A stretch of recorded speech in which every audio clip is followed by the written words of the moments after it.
Olá, é um prazer estar novamente com vocês aqui no nosso canal do YouTube, Professor Ramayana, passando algumas informações relevantes sobre o direito eleitoral brasileiro. É importante noticiar a todos que assistem o canal que está em andamento um projeto de lei complementar criando um código eleitoral atualizado, moderno, contemporâneo. Esse código eleitoral será um projeto de lei complementar, porque a Constituição da República Federativa do Brasil, no artigo 121,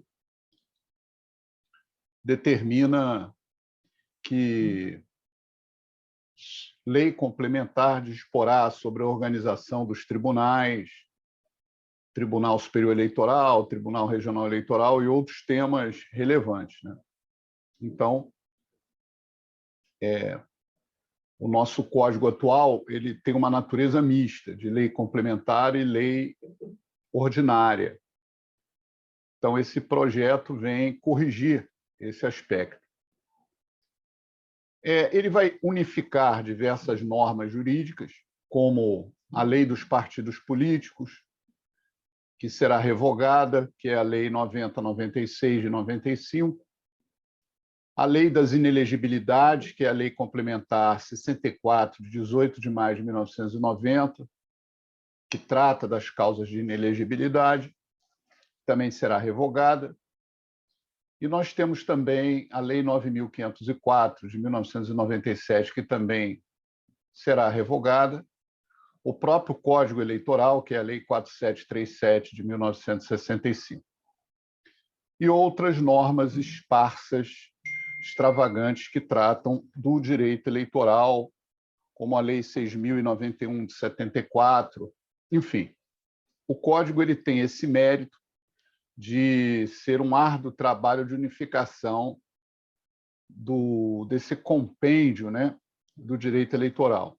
É um sonho de muita gente, de nós todos no Brasil, juristas e cidadãos em geral, que queremos um código eleitoral atualizado, né?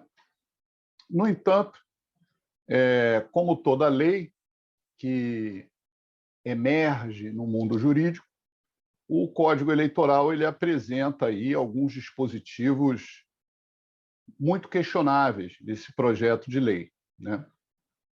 E a Confederação Nacional do Ministério Público, a CONAMP, realizou um trabalho que elencou alguns pontos de retrocesso do Código Eleitoral, dos quais alguns pontos eu concordo perfeitamente e vou trazer aqui para uma análise, aqui compartilhar com vocês esse aspecto.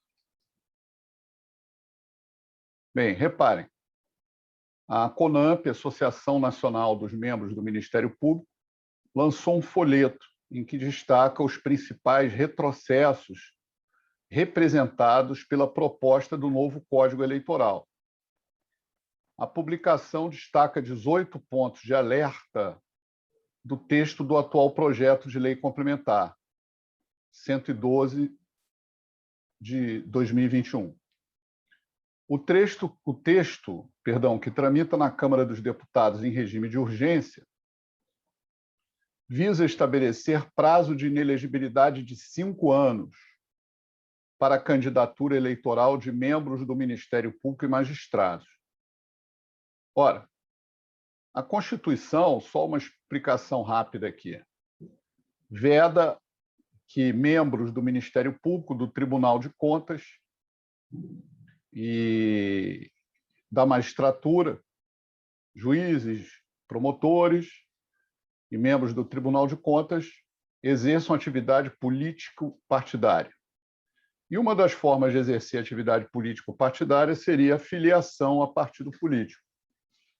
E como a filiação, vocês já aprenderam, que é uma condição de elegibilidade prevista no artigo 14, parágrafo 3º, inciso 5º da nossa Carta Magna, ou seja, em outras palavras, ninguém pode ser candidato a cargos, a mandatos proporcionais ou majoritários sem estar filiado a um partido, aqui se cria um prazo de inelegibilidade, que, na verdade, a terminologia inelegibilidade não está muito adequada. Seria mais da ausência de uma condição de elegibilidade, que é um outro instituto do direito eleitoral. Então, aqui há uma crítica já sobre isso. E exagerado esse prazo de 5 anos, porque o que seria isso? Vamos supor, eu, como membro do Ministério Público, posso me aposentar, mas depois da minha aposentação, eu ainda ficaria 5 anos sem poder me candidatar a mandato seletivo. Bem, a princípio, eu acho que é um exagero, né? Não é que eu, particularmente, tenha pretensão disso, ou um outro membro do MP pode vir a ter, né? Mas aqui há um cerceamento evidente à capacidade eleitoral passiva. Lembrando que os nossos direitos políticos, eles são bifrontais. Eles têm dúplice ramificação. É o ius sufrágio com a capacidade eleitoral ativa e o ius honorum com a capacidade eleitoral passiva. E os direitos políticos possuem subsunção em princípios de cláusulas pétreas, e princípios fundamentais, princípios de irradiação, né? A cidadania é um princípio que se irradia. E a cidadania não é só votar, é ser votado. Então, aqui é uma restrição, ao meu ver, totalmente indevida, que foge, inclusive, do parâmetro de qualquer agente público, embora o Ministério Público, a magistratura, sejam agentes políticos, na classificação administrativa dos agentes públicos, aqui, sem dúvida, há um exagero. Então, no dia 27, na sexta-feira, a CONAMP e o Conselho Nacional de Procuradores Gerais, CNPJ, publicaram uma nota pública. E essa nota se posiciona contra esse projeto de lei, claro, não na sua integridade, né? Mas em alguns aspectos. Então, a CONAMP elaborou uma análise técnica do texto, apontando avanços, apontando questões polêmicas e riscos de retrocesso. Os riscos de retrocesso é que são perigosos, né? Vejamos, então, alguns temas. Reduz drasticamente o prazo de inelegibilidade, prazos de inelegibilidade criados pela Lei da Ficha Limpa. Lembrando que a Lei da Ficha Limpa foi uma lei de iniciativa popular, né? Essa lei de iniciativa popular contou com a participação de milhares de pessoas. E essa lei limita, quer dizer, a lei de iniciativa popular, que é a Lei da Ficha Limpa, que é a lei complementar 135 de 2010, ela acrescentou dispositivos na Lei Complementar 64 de 90. E aí o que aconteceu? Você tem 8 anos de inelegibilidade da decisão do órgão colegiado aliás, quando um órgão colegiado, né, condena, por exemplo, um réu por crime de roubo, por crime de lavagem de dinheiro, associação criminosa, os crimes que estão no artigo 1º, inciso 1, letra E da Lei Complementar 64 de 90. A condenação colegiada, por si só, já acarreta uma inelegibilidade.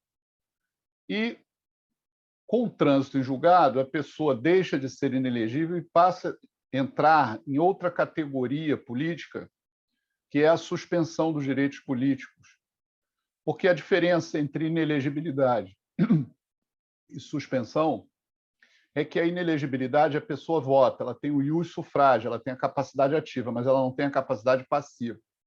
Na suspensão, ela não tem nem a capacidade ativa, nem a passiva, ela não tem nem o ius sufrágio, nem o ius honorum. Então, o que acontece? A atual norma da lei das inelegibilidades, ela diz que quem é condenado por um órgão colegiado fica inelegível pelo período, enquanto aquela condenação perdurar, do órgão colegiado, e não do órgão singular, penal, por exemplo. E quando a pessoa transita em julgado, a pessoa, obviamente, vai ficar com os direitos políticos suspensos pelo prazo de cumprimento da pena.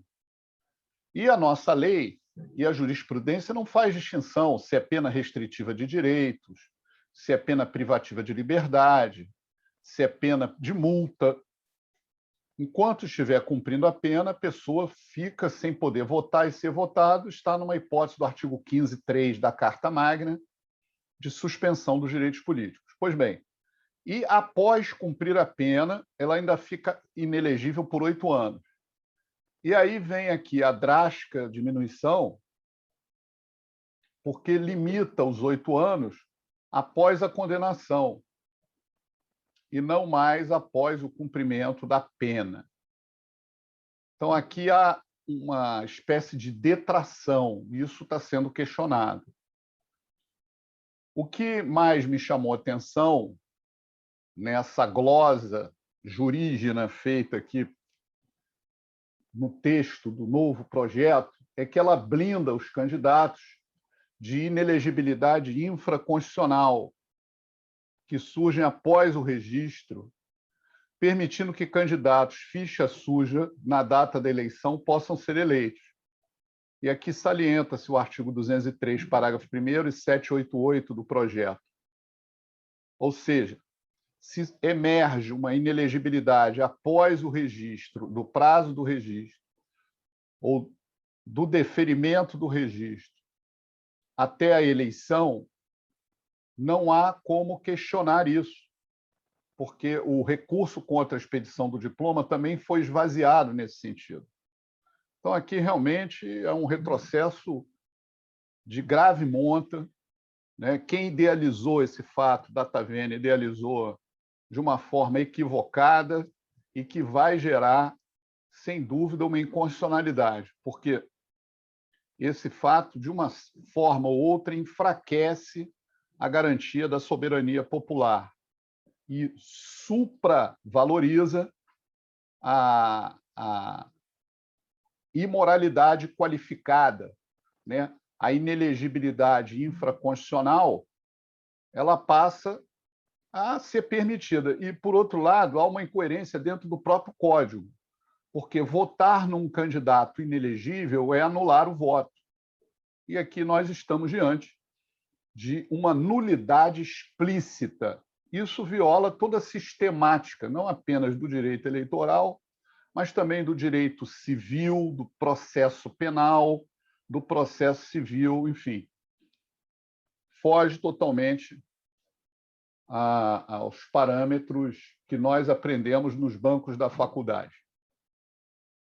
O item 3 reduz o prazo para ajuizamento da maioria das ações que coíbem os abusos. Então, isso aqui também é um tema que merece uma consideração, né? E aqui dificulta a investigação, sem dúvida. Outro ponto aqui, eu vou pular alguns, é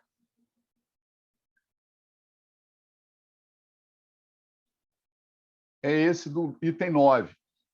Cria uma causa de inelegibilidade desproporcional de 5 anos para militares da União, dos Estados, bem como do MP, membros do MP e magistrados, enquanto os demais agentes ou políticos só precisam se afastar 6 meses antes da eleição. Isso aqui é aquilo que a gente estava falando, o prazo de desincompatibilização é 5 anos, ou seja, procura afastar do parlamento, das prefeituras, os militares, né? Criando uma lesão, né, a essa atuação dos militares. Quando eu falo militar, é o militar não do Exército apenas, nem da Marinha, nem da Aeronáutica, mas também da Polícia Militar e do Corpo de Bombeiros.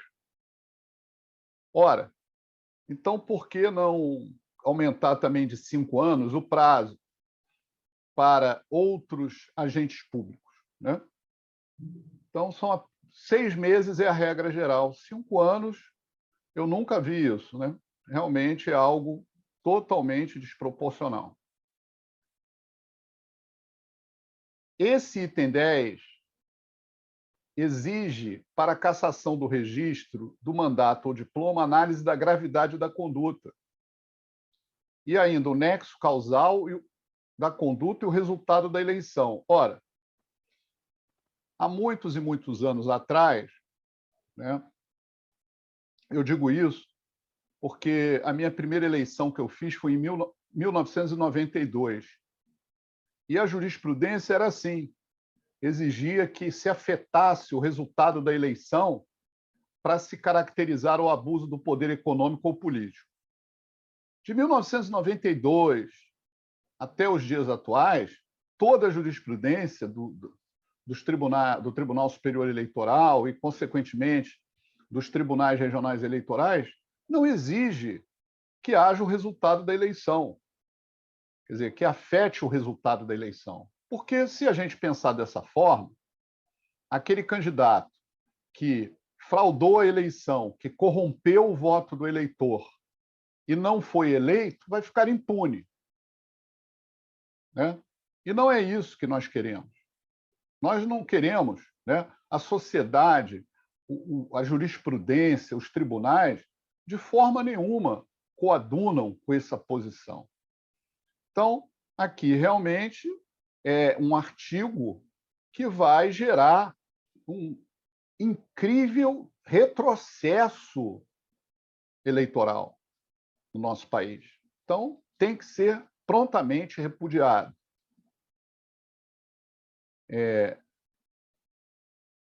Esse o item 12, eu também chamo a atenção, restringe o conceito de quitação eleitoral, permitindo que candidatos que não votaram, não compareceram a convocações, né, da Justiça Eleitoral, possam simplesmente se candidatar. Ora, o exemplo que eu dou é um exemplo muito simples. Se eu sou eleitor, não fui votar, não paguei a multa ou não me justifiquei perante ao juiz eleitoral da minha zona eleitoral ou de uma zona eleitoral em que eu esteja ali naquele momento, eu vou pagar uma multa, certo?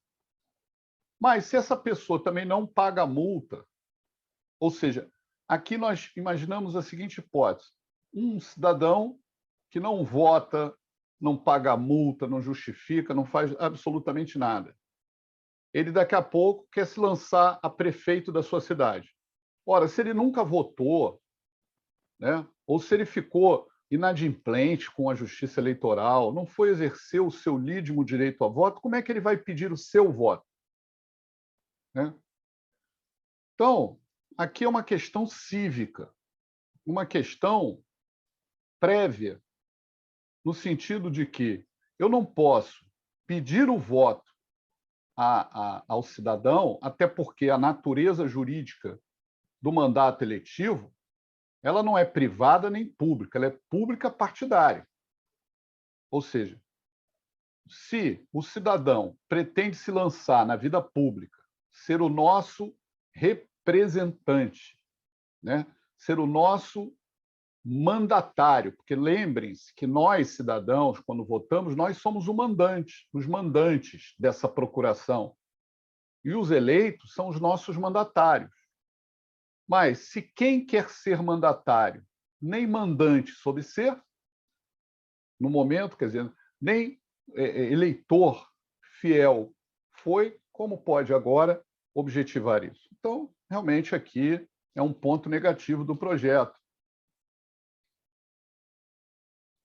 O item 13 também nos chama muita atenção, não considera mais inelegível o candidato condenado criminalmente que tem a pena substituída por restritivas de direito, né? Então, isso permite que gente que foi condenada até 4 anos possa concorrer. Ora, a nossa legislação hoje processual penal ela é muito benevolente, comparando com com a legislação anterior, em relação à fixação de penas, em relação a institutos despenalizadores, como acordo de não persecução penal, transação penal, sursi processual, né? Aplicação da Lei 9.099 já há um tempo. Então, dificilmente você consegue aplicar uma pena privativa de liberdade para que o sujeito cumpra realmente aquela privativa de liberdade na prisão, né, no cárcere. Então, o que ocorre na prática é que a pessoa, tendo bons antecedentes e uma série de benefícios, ela tem a sua pena privativa de liberdade, que seria no presídio, para ser restritiva de direitos. E, nesse ponto, a lei permite que o sujeito se candidate. Quer dizer, aqui nós estamos fazendo uma interpretação do artigo 15, inciso 3º da Constituição, que até então a jurisprudência não permitia isso.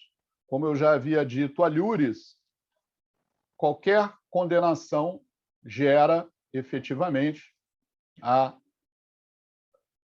suspensão dos direitos políticos, né? Mas aqui o projeto é bem benevolente.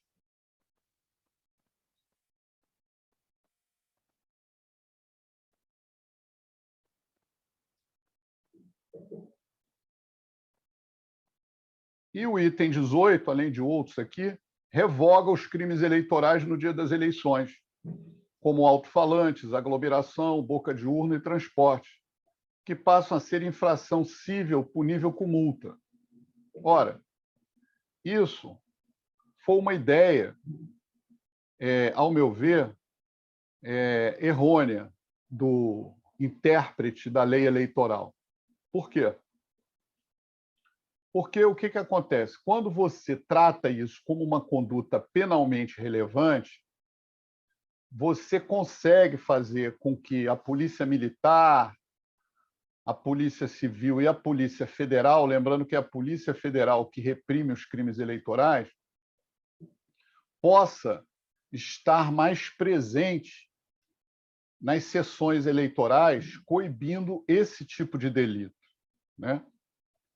Por exemplo, transporte de eleitores. Isso é um crime hoje que a pena é alta, está na Lei 6.091 de 74, artigo 11, inciso 3º. E é um delito que é praticado por milícias, tráfico, com transporte gratuito de eleitores. Na região Nordeste também, com a captação do voto do pobre eleitor, que tem que se deslocar e aí consegue benevolências de candidatos. Na Baixada Fluminense, no Rio de Janeiro, né, em que há transporte de eleitores com a captação do voto do eleitor. Então, aqui, você fragiliza o sistema de punição eleitoral. E aí você, por outro lado, de alguma forma, ao fragilizar esse sistema punitivo de natureza penal, a interpretação é de permissibilidade do abuso do poder, da compra de votos. Por quê? Dificilmente haverá uma punição para isso. E nós sabemos que o dinheiro desses transportes, o dinheiro usado nessa boca de urna, não é declarado. É um dinheiro de caixa 2, por exemplo. Certo? Então, são essas as questões que eu rapidamente apresento como uma contribuição valiosa da CONAMP nesse comentário, para que nós possamos ter mais atenção, porque, às vezes, as ideias, os projetos são colocados até assim de forma inocente, né? Vamos dizer assim, nessa questão, né? Achando que haverá menos interferência da justiça, etc. Mas nós sabemos que os candidatos abusam nas eleições e utilizam dinheiro de origem não especificada e nós temos centenas de casos tratados nos tribunais dessa forma, tá bom? Depois voltaremos com outros comentários no canal do YouTube. Um forte abraço e vamos aqui refletir e pensar sobre esses temas.